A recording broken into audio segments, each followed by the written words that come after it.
गुरुजी, मैं इतना दिन से सिर्फ एक प्यास लेके आ रहा हूँ कि मैं चाहता हूँ यही शक्ति आप मुझे दे दें कि जो व्यक्ति मेरे सामने बैठा हो, मैं उसका वर्तमान भूत भविष्य लिख दूँ, उसके भीतर जो चल रहा है वो सारी चीज़ें लिख दूँ और मैं उसके जीवन का मार्गदर्शन करूँ। यही शक्ति मुझे चाहिए, ये मुझे दे दो, किसी भी कीमत पर दे दो।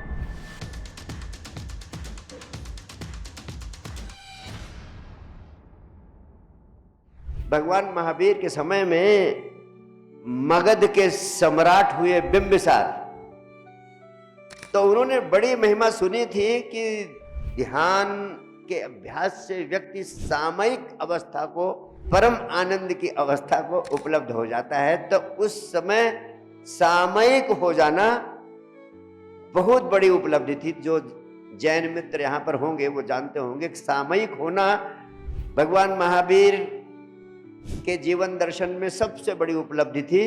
स्टेट ऑफ एनलाइटनमेंट उसको कहते हैं, यानी परम आनंद को उपलब्ध हो जाना।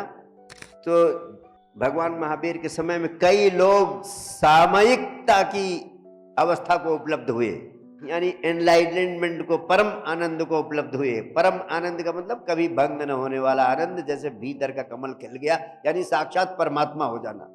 मगध का सम्राट बिंबिसार भगवान महावीर के पास पहुंचता है, कहता है, प्रभु मुझे तो सामयिक होना है, मुझे सामयिक अवस्था चाहिए और आप मुझे सामयिक बना दें, सामयिक अवस्था मुझे दे दें।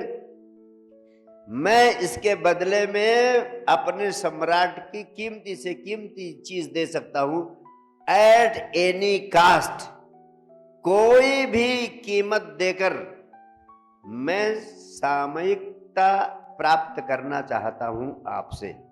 जैसे आप कहें कि भाई गुरुजी, ये आपकी जो शक्तियां हैं, आपके भीतर की जो संपदा है, आप मुझे दे दे और मुंह मांगी कीमत मुझसे ले ले, करोड़ों ले ले, राजमहल भी ले ले, मेरा साम्राज्य भी ले ले, लेकिन मुझे ये चाहिए।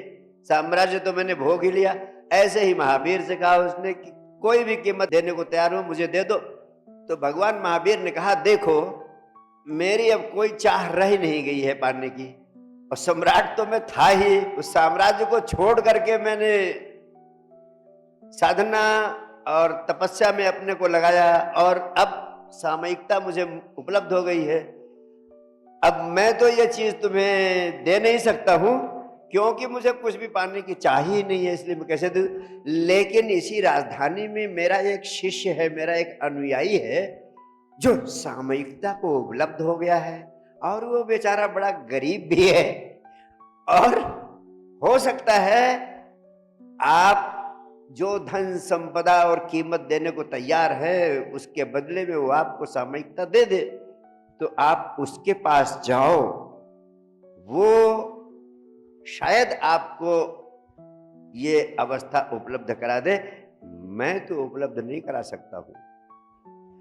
और चूंकि वो अतिशय गरीब है, हो सकता है वो बेचने को तैयार हो जाए। सम्राट बिंबिसार खोजते खोजते उस गरीब अनुयायी के पास, शिष्य के पास पहुंचे और उन्होंने वही ऑफर उसके पास रखी, यानी का जो भी कीमत कहोगे मैं देने को तैयार हूं, मुझे सामयिक होना है, मुझे सामयिकता चाहिए। वो बेचारा गरीब शिष्य, उसने कहा, प्रभु का चमत्कार है, सामयिकता मुझे उपलब्ध हो गई है, लेकिन आप मेरे सम्राट हैं, आप कहें तो मैं अपनी जान भी दे दूं, आप कहें तो मैं अपनी गर्दन भी अभी काट कर आपके चरणों पे रख दूं। लेकिन प्रभु, ये जो समाधि मुझे मिली है, ये जो सामयिकता मुझे मिली है, इसे तो मैं कैसे दे सकता हूं? ये तो दिया ही नहीं जा सकता किसी को, क्योंकि ये वस्तु नहीं है, ये चेतना की एक अवस्था है जो मुझे मिल गई है, और चेतना की ये अवस्था दूसरे को दी ही नहीं जा सकती है, इसे तो स्वयं ही अर्जित करना पड़ता है। मुझे लगता है भगवान महावीर ने यही संदेश देने के उद्देश्य से एक मजाक किया है और आपको मेरे पास भेज दिया है, क्योंकि ये समाधि की अवस्था किसी को दी नहीं जा सकती है, चेवत्ता की अवस्था है जो स्वयं प्राप्त की जा सकती है।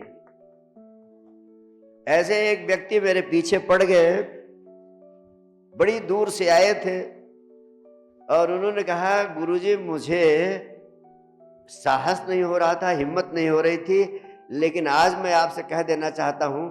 वो बड़ी दूर से आते थे और जब आते थे मेरे लिए तो इतने सारे उपहार, इतनी सारी चीजें और इतना सम्मान और इतना समर्पण।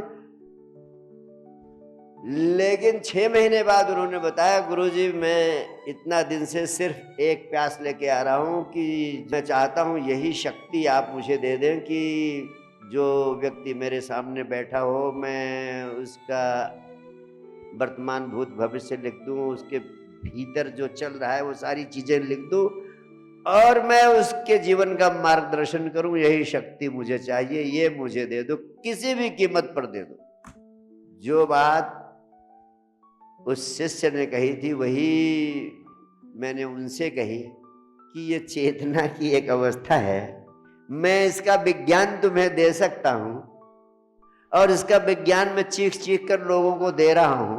मैं सारी दुनिया को हृदय खोल कर देना चाहता हूं। मैं अपना सब कुछ लुटा कर भी इस विज्ञान को मनुष्य जाति को उपलब्ध कराना चाहता हूं। और छटपटाहट है कि ये विज्ञान में कैसे अधिक से अधिक लोगों को दे दूं। जो भीतर की संपदा है, चेतना की अवस्था है, जो समाधि की अवस्था है, जो एनलाइटनमेंट की अवस्था है, जो भी संबुद्ध व्यक्ति होगा इसे देने के लिए छटपटाता रहता है कि कैसे मैं अधिक से अधिक लोगों को बांट दूं, क्योंकि उसके प्राणों में एक पीड़ा रहती है कि लोग व्यर्थ में दुखी जीवन जी रहे हैं। बड़ी सरलता से परम आनंद को उपलब्ध हो सकते हैं, बड़ी सरलता से, लेकिन सिर्फ क्योंकि आप उस दिशा में एक कदम नहीं उठाते हैं, इसलिए लगता है आपको कि ये तो बड़ा कठिन काम है, बड़ा असंभव काम है, इसलिए आप उस दिशा में सक्रिय नहीं होते। अब जिस दिशा में आप सक्रिय नहीं होंगे, एक कदम जिस दिशा में चलेंगे नहीं, मुंह आपका ठीक विपरीत दिशा में रहेगा, तो कितना भी कोई आपको धक्का देगा, आप उस दिशा में नहीं जाओगे। जिस दिशा में आपका मुंह है उसी दिशा में जाओगे। मैं आपसे सिर्फ इतना ही तो कहना चाहता हूं, तुम सिर्फ अपना मुंह मेरी तरफ कर लो, बाकी सारा काम मेरा है।